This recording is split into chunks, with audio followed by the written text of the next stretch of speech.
여러분들은 다른 사람을 볼 때 어떤 면에서 품위가 느껴지시나요? 반면에 그렇지 않은 사람들은 어떤 면에서 추하다고 느껴지시나요? 아마 많은 분들이 직접 눈으로 보거나 뉴스나 유튜브에서 간접적으로 접하여 본인만의 기준을 가지고 있을 것입니다. 어떤 분들은 외모에서 그런 품격이 보인다는 분들도 계시고, 또 어떤 분들은 천천히 말하거나 남을 배려하는 말투에서 상대방의 품위를 느끼기도 합니다. 이렇듯 아마 각자가 생각하는 품격의 기준은 조금씩 다를 것입니다. 하지만 나이가 들어갈수록 점점 우리는 우리가 편한 대로 말하고 행동하는 경향이 있는 것 같습니다.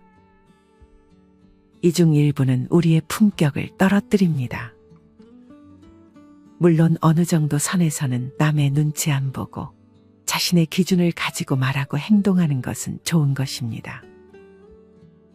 하지만 문제는 자기만의 올바른 기준이 없고 자기가 하고 싶은 대로만 행동하는 것입니다. 여러분들은 그냥 내가 편한 대로 인생을 살아가고 싶으신가요? 아니면 나이 들어가면서 인격과 품격이 같이 성장하는 삶을 살고 싶으신가요? 전자든 후자든 인생의 정답은 없습니다. 하지만 후자를 선택한다면 조금 더 성숙하고 자기 성찰과 함께 나이가 들수록 발전하는 인생을 살 수 있게 될 것입니다. 앞서 얘기했듯 누군가는 품격을 외모에서 찾고, 누군가는 말이나 행동 등의 내면에서 품위를 발견하는 경우가 있습니다. 오늘은 이 중에서 내면의 성장과 관련된 말과 행동의 품격을 중심으로 이야기를 드리겠습니다. 살다 보면 돈 많은 부모님이나 배우자보다 따뜻한 말을 해주는 부모님과 배우자가 최고라는 것을 깨닫게 됩니다. 그만큼 말은 우리 인생에서 중요한 역할을 합니다. 오늘의 영상을 여러 번 반복해서 들음으로써 나는 그동안 어떻게 행동했는지, 앞으로 품격 있는 노후를 보내기 위해 내가 할 수 있는 노력은 무엇이 있을지 생각해보고 실천해보는 계기가 되었으면 좋겠습니다. 오늘은 나의 품격을 떨어뜨리는 3가지 행동에 대해 말씀드리겠습니다. 첫째는 품격이 떨어지는 말을 하는 것입니다. 품격이라고 해서 고급진 말투와 고급진 내용의 말을 하라는 것이 아닙니다. 말을 청산유수처럼 잘할 필요도 없습니다. 하지 말아야 할 몇 가지만 지켜도 주위에서 여러분들과 말하는 것을 좋아하게 될 것입니다. 우리는 우리 자신도 모르게 점점 말이 급해지고 쉽게 짜증을 내며 자랑을 시도 때도 없이 하곤 합니다. 특히나 가까운 사람에게는 더더욱 한번 신경질을 내거나 언성을 높이게 되면 이런 습관은 쉽게 고쳐지지가 않습니다. 또한 말을 잘 가로채고 묻지도 않은 말들을 듣는 사람이 피곤할 정도로 너무 많이 하기도 합니다. 특히나 자식으로 고생하는 사람에게 자식 자랑을 한다면 정말 다시는 만나고 싶지 않은 마음마저 들 것입니다. 이런 것들은 사실 말하는 당사자는 깨닫지 못하는 경우가 많습니다. 그냥 하는 얘기라고 생각할 수 있지만 조금만 입장을 바꿔서 생각을 해본다면 얼마나 상대방이 듣기 싫은 말인지 알 수 있지만 대부분은 이렇게 상대방의 입장에서 생각하지 않습니다. 이처럼 상대방의 입장을 조금만 생각하는 연습을 한다면 조금 더 말에 무게가 생기고 이 사람은 입이 무거운 사람이구나 라고 생각이 들게끔 만들 수 있습니다. 이것이 말의 품격을 높일 수 있는 첫 번째 방법입니다. 두 번째 방법은 말을 천천히 하는 것입니다. 많은 분들이 되게 말이 빠르고 그렇기 때문에 천천히 말하는 상대방을 기다리지 못해 중간에 말허리를 자르기도 합니다. 이렇게 말을 빠르게 하면 나이가 들수록 숨이 찰 뿐 아니라 언성을 쉽게 높일 확률도 올라갑니다. 그러다 보면 얘기를 또 너무 심하게 하거나 나도 놀랄 정도의 심한 말로 주변 사람들을 상처 주기까지 합니다. 기분이 만약 안 좋은 상황이라면 말을 천천히 해야지라는 생각이 들지도 않고 막상 이런 상황에서는 예전에 했던 다짐을 실행으로 옮길 생각을 하지 못하게 됩니다. 이럴 때는 오히려 잠깐 자리를 뜨는 것이 좋습니다. 감정이 올라오면 절대로 천천히 말하거나 상대의 입장을 생각하기가 힘들어지기 때문입니다. 이런 상황이 아니라면 평소에는 말을 천천히 하는 연습을 하는 것이 좋습니다. 앞서도 얘기했듯 우리는 특히나 가까운 사람에게 습관적으로 짜증 섞인 말투를 쓰거나 언성을 쉽게 높이는 경우가 있습니다. 물론 상대가 어떤 특정 행동을 반복했을 때 그것이 내가 싫어하는 행동이라면 짜증이 날 수 있습니다. 하지만 이렇게 똑같은 행동에 계속 짜증을 내게 되면 나만 힘들어지게 됩니다. 제 경험상 그리고 많은 분들의 경험상 상대의 행동은 쉽게 바뀌지 않습니다. 상대가 안 바뀐다면 내가 바꿀 수 있는 것은 나의 내면과 내가 말하는 방식입니다. 계속 내가 싫어하는 행동을 한다면 원래 이런 성격을 가진 사람이라고 이해하고 이걸로 기분 나빠하는 것이 나에게 전혀 도움이 되지 않는다는 사실을 인지하는 것이 좋습니다. 대화 전문가 조관일 박사님은 다음과 같은 말을 했습니다. 온전히 이해할 수는 없지만 온전히 존중할 수는 있다. 상대의 행동을 이해하지 않아도 괜찮습니다. 다만 존중하는 자세를 보이는 것이 중요합니다. 이 같은 마음가짐으로 뭔가 화를 낼 만한 상황에서 만약 차분하게 대응한다면 주변 지인들은 물론 자식들, 손주들까지 여러분을 품격 있는 사람이라고 인지할 것입니다. 절대 하지 말아야 할 말이 있습니다. 그것은 셈이 많아서 남 잘 되는 꼴을 못 보고 남을 질투하는 말을 하는 것입니다. 이런 지인이 주변에 한 명쯤은 존재할 것입니다. 그 정도로 많은 분들이 시기 질투하는 말을 달고 사는 경향이 있습니다. 이분들도 대개 자기 성찰을 하지 않고 습관적으로 말을 하는 경향이 있습니다. 이런 분들을 지인으로 두고 있는 분들은 만나면 피곤하다고 생각하고 계속 인연을 유지해야 하나라고 고민하고 있을 것입니다. 많은 분들이 이렇게 상대방의 입장을 배려하지 않고 말을 빠르게 하며 쉽게 언성을 높이고 짜증을 내는 사람, 남을 시샘하고 자기 자랑을 심하게 하는 사람을 보면서 품위를 느끼지는 못할 것입니다. 저는 여기서 가장 중요한 것이 상대방의 입장을 생각하는 말하기인 것 같습니다. 이 말을 하면 많은 분들이 뻔한 얘기를 한다고 생각하실 수 있습니다. 하지만 이것을 실천하는 사람들이 과연 몇 분이나 될까요?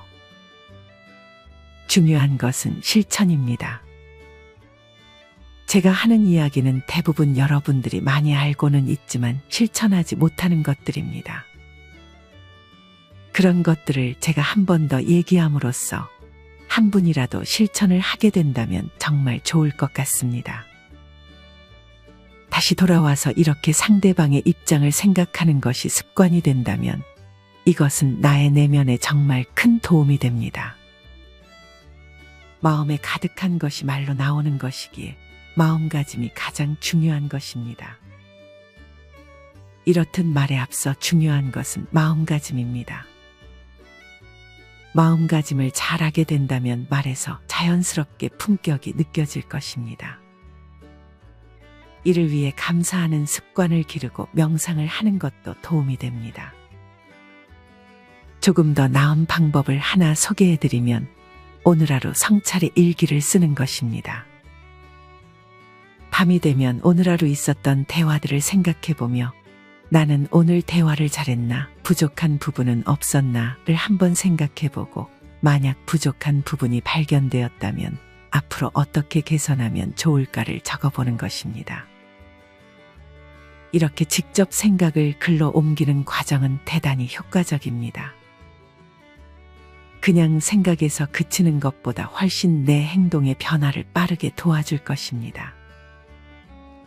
피곤하게 이런 것까지 해야 되나 라는 생각을 하는 분들도 계실 것입니다. 하지만 정말 빠르게 자신의 행동을 바꿔나가고 싶은 분들이라면 이 방법은 분명 도움이 될 것입니다. 원하는 것을 얻고자 한다면 반드시 그에 상응하는 노력을 기울여야 합니다. 정말 내면과 외면의 품격을 바꾸고자 하는 결심이 선 분들이 계시다면 제가 말씀드린 방법을 오늘 바로 실천해 보셨으면 좋겠습니다. 내 품격을 떨어뜨리는 두 번째 행동은 남과 자꾸 비교하는 행동입니다. 특히나 이런 행동은 자기만의 기준이 없는 분들에게서 많이 보여지는 행동입니다. 주변에서 혹은 방송에서 돈은 얼마가 있어야 되고 특정한 취미를 가지고 있어야 잘 사는 것이라는 등 주변의 말에 많이 휘둘리게 됩니다. 사실 비교하는 마음은 자연스러운 현상입니다. 특히나 나와 비슷하다고 생각했던 사람이 갑자기 잘 되게 되면 속이 쓰라리고 질투를 하며 불안감을 느끼는 것도 자연스러운 감정입니다. 우리는 어릴 때부터 끊임없이 비교를 하고 비교를 당하며 살아왔습니다. 아기 때 걸음마를 떼는 시기부터 학창시절 공부는 말할 것도 없고 취업, 결혼 등등 모든 부분들에 있어 남들과 특히 나의 친척들, 지인들과 비교를 합니다. 심지어 비교를 통해 누군가는 우월감을, 누군가는 열등감을 느끼게 됩니다. 지나치게 경쟁인 사회 속에서 살아온 우리에게 비교는 어쩌면 당연한 행동일 수 있습니다. 학창시절 오로지 우리는 대학과 입시에 관련한 가르침만 배웠지 이런 심리적인 부분에 대해서는 전혀 교육을 받지 못해왔습니다. 참으로 안타까운 현실입니다. 특히나 나이가 젊을수록 어딘가에 쫓기듯 사는 사람들이 많습니다. 비교하는 마음을 우리가 제대로 다루지 못한다면 아마 임종 직전까지 우리를 괴롭힐 것입니다. 이런 남과의 비교는 우리의 삶을 갉아먹습니다. 내가 아닌 다른 사람이 기준이 되는 삶은 끔찍한 삶이 될 수도 있습니다. 내가 어떤 하나의 기준과 가치관을 갖는다 해도 주변에서, 사회에서 끊임없이 우리가 틀렸다고 말할 것입니다. 우리는 여기에 동요해서는 안 됩니다. 주변에서 빨리 집을 사지 않으면 패배자가 될 것처럼 우리를 압박하고 좋은 대학에 가지 않으면 인생이 끝날 것처럼 우리를 압박해왔습니다. 그리고 나이가 들어도 경제적으로 얼마가 있어야 한다는 등 끊임없이 주변의 소음이 우리를 압박해 올 것입니다. 그렇기에 우리는 이 기준에 휘둘리지도 이런 기준들을 남들에게 강요하지도 말아야 합니다. 제일 안 좋은 것은 그 기준에 자기만 휘둘리는 것이 아니라 주변 사람들까지 그 기준에 휘둘리게 만드는 것입니다. 대부분 기준이 없는 사람들은 이렇게 남에게 그 잘못된 기준이 마치 정답인 양 말하기도 합니다. 심한 경우 부모님께 거의 20년 가까이 그런 잘못된 기준으로 비교당한 자식들이 정말 많습니다. 나중에는 숨 쉬는 것까지 비교하더라고 하소연하는 분도 계셨습니다. 이렇게 가정에서, 직장에서, 주변 친구에게까지 비교에 휘둘리게 된다면 그 스트레스는 결국 우리의 건강까지 위협할 것입니다. 이런 비교하는 말은 아이들에게는 더욱 좋지 않기 때문에 주의할 필요가 있습니다. 한 예로 어떤 음식점에서 할머니가 손자 2명을 보고 계셨는데 두 애기 모두 이제 4살, 5살 정도로 어려 보였습니다. 1살 많은 형이 음식점 앞에서 자전거를 타면서 놀고 있는 것을 보고 있었는데 할머니가 그걸 보시면서 형은 자전거도 잘 타는데 동생은 자전거 하나 못 타네 라며 2번 연속으로 어린 형제를 비교하는 말을 하는 걸 봤습니다. 이런 행동은 아이들에게는 말할 필요도 없고 주변 사람이 보기에도 안 좋은 행동으로 비춰질 수밖에 없습니다. 이렇게 어르신분들이나 부모님들은 간혹 내재적으로 접근해 볼 때 비교를 하면 자식들이 더 분발할 거라 생각하지만 이는 대단한 착각입니다. 가장 가까운 사람한테 비교로 무시당하는 마음이 얼마나 어렸을 때 상처가 되는지 모르는 분들이 많은 것 같아 안타까운 마음이 듭니다. 이 같은 비교를 하는 원인은 앞서 얘기한 대로 자신만의 기준이 없어 중심을 잡지 못했기 때문입니다. 스스로의 기준을 확실하게 세워야 주변 사람들의 말에 상처받지 않을 수 있습니다. 충분히 잘하고 있고 열심히 하고 있다고 스스로 확신을 가지면 나 자신도 그리고 그런 자식을 보는 부모님들도 남들의 말에 휘둘리지 않을 수 있습니다. 혹여나 본인은 그렇지 않다고 생각하는데 부모님이 깎아내리는 부분에 대해서 내가 정말 그런가 하는 의심이 들 때는 가까운 가족이 아닌 객관적인 피드백을 줄 수 있는 제3자의 의견을 물어보는 것도 좋은 방법이 될 수 있습니다. 이런 비교에서 멀어져 행복한 삶을 살고 계신 분들도 마찬가지로 어릴 때 온갖 비교에 노출되었던 분들이 많습니다. 그것에 따른 각종 강요로 부모님과의 관계가 많이 힘들었는데 나만의 기준에 만족스러운 삶을 사는데 집중하다 보니 그런 비교를 극복하고 훨씬 행복한 인생을 살고 있다고 말하곤 합니다. 중요한 것은 내가 어떻게 살고 싶고 어떤 걸 좋아하면서 인생을 보내고 싶은지 분명해야 한다는 점입니다. 그 기준이 명확하다면 남이 비교하는 경우에도 흔들리지 않고 그 잘못된 기준으로 남을 비교하는 행동은 하지 않게 될 것입니다. 이와 관련된 내용들도 앞서 말씀드렸던 일기를 쓰며 기록해두는 것은 아주 효과가 좋습니다. 기준이 흔들리려 할 때마다 나의 생각을 글로 적어나가는 것입니다. 그냥 생각만 하는 것과 분명히 다른 효과가 나타날 것이니 반드시 해보시는 것을 추천드립니다. 나의 품격을 떨어뜨리는 세 번째 행동은 집안을 어지럽히는 행동입니다. 여러분들 주변에 집 정리를 잘 안 하는 분들이 한 명쯤은 있을 것입니다. 주변 지인들의 집 혹은 방송이나 유튜브에서 어지러운 집을 보면 어떤 느낌을 받으셨나요? 물론 이것만으로 사람을 판단할 수는 없지만 대개 집을 잘 치우는 사람들을 더 좋게 볼 것입니다. 예전 영상에서도 말씀드렸지만 한번 사둔 물건을 잘 버리지 못하는 분들이 계십니다. 이것이 심하면 저장 강박증이 생기게 됩니다. 이렇게 물건을 계속 쌓아만 두게 된다면 같이 사는 가족들은 당연히 그것을 좋게 보지 않을 것입니다. 심지어 그런 집 주변을 지나가는 사람들조차 좋은 말이 나오기 힘들 것입니다. 이런 분들은 집에 누군가를 잘 초대하지도 않습니다. 좋은 소리를 듣지 못할 것을 알기 때문입니다. 이런 분들은 버리는 것을 사는 것보다 몇 배는 더 어렵게 생각합니다. 또한 나중에 쓰게 될 경우가 생길까봐 혹은 자꾸 버리다가 정작 버리지 말아야 될 것들도 버리게 될까봐 그렇게 버린 것들이 몇 년이 지나도 눈에 밟힐까봐 버리지 못하는 경우가 많습니다. 이런 증상이 심하다면 꼭 전문가와 상담을 받아보시는 것이 좋습니다. 전문가와 상담을 받는 것은 절대 부끄러운 일이 아닙니다. 오히려 전문가와 상담받는 것이 무서워 계속 똑같은 상황을 반복하는 행동이 훨씬 안 좋은 것입니다. 그러니 혼자 바꾸기 힘들다면 꼭 주변의 도움을 받는 것이 좋습니다. 옛말에 책장의 책은 80%만 꽂아라 라는 말이 있습니다. 항상 갖고 있는 물건은 수납 공간보다 적어야 한다는 얘기입니다. 또한 미니멀리스트들의 유튜브를 보는 것도 좋습니다.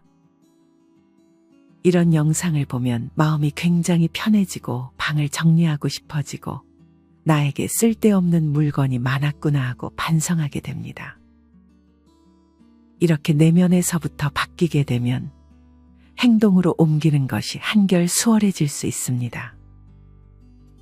이미 집이 너무 어지럽다고 생각해 어디서부터 손대야 할지 모르겠는 분들은 먼저 내가 가장 많이 사용하는 공간부터 정리해 보는 것이 좋습니다. 혹은 옷장을 먼저 정리하는 것도 좋은 방법입니다. 옷들은 아마 옷장뿐만 아니라 이곳저곳에 널려 있을 수 있습니다. 그런 옷들 중에 대부분은 안 입는 옷이 천지라는 것을 알게 될 것입니다. 무언가를 버려야 하는 순간이 오면 이게 얼마짜린데 라는 생각으로 망설이게 될 수 있습니다. 이렇게 사는 것보다 버리는 게 용기가 더 필요한 분들이 계십니다. 이런 분들은 애초에 정말 쓸 것이 아니라면 사지 않는다는 마음가짐으로 소비하는 것 또한 도움이 될 것입니다. 1년 동안 쓰지 않은 물건은 하나씩만이라도 버리는 습관을 꼭 만들어 보시길 바랍니다. 이처럼 누군가에게는 버리는 것이 정말 어려운 행동입니다. 그러니 이것을 해낸다면 여러분은 정말 어려운 행동을 해낸 사람입니다. 할 수 있습니다. 인생지혜가 여러분을 응원하겠습니다. 오늘은 나의 품격을 떨어뜨리는 3가지 행동에 대해 알려드렸습니다. 첫째는 상대를 배려하지 않는 말투를 남발하는 것. 둘째는 누군가와 자꾸 비교하는 말을 하는 것. 마지막 셋째는 정리정돈을 잘 안 하는 습관입니다. 오늘 드린 말씀이 결코 정답은 아닙니다. 그냥 지금처럼 사는 것이 편한 분들도 계실 것입니다. 그런 분들은 현재에 만족하면서 살아가면 됩니다. 하지만 정말 성장하는 노년의 삶을 보내고 싶은 분들은 오늘 영상의 내용이 성숙한 노후를 보내시는데 조금이나마 도움이 되시기를 바랍니다. 오늘의 이야기는 나이 있으신 분들뿐만 아니라 젊은 세대에게도 해당하는 내용입니다. 젊은 분들에게도 언젠가는 중년, 노년의 시기가 반드시 찾아올 것이기에 이것들을 미리 알고 행한다면 훨씬 더 현명한 노후를 보내실 수 있을 것이라 확신합니다. 품격이라는 것은 거창한 것이 아닙니다. 기본에 충실하는 사람, 평범한 품위가 좋은 것입니다. 다시 한번 강조하지만 실천이 어렵습니다. 오늘 말씀드린 내용 중 딱 한 가지만 실천해도 여러분은 정말 잘하는 것입니다. 실천하는 여러분을 충분히 자랑스러워 하시길 바랍니다. 마지막으로 오징어 게임에 출연한 오영수 배우님께서 예전에 방송에 출연해 아름다운 삶을 사세요라는 말을 전했습니다. 여러분이 생각하는 아름다운 노후의 삶은 어떤 것인가요? 이 질문과 함께 오늘의 영상을 마치겠습니다. 우리 모든 구독자분들의 행복한 여생을 인생지혜가 응원합니다. 다음에 더 좋은 내용으로 찾아뵙겠습니다. 감사합니다.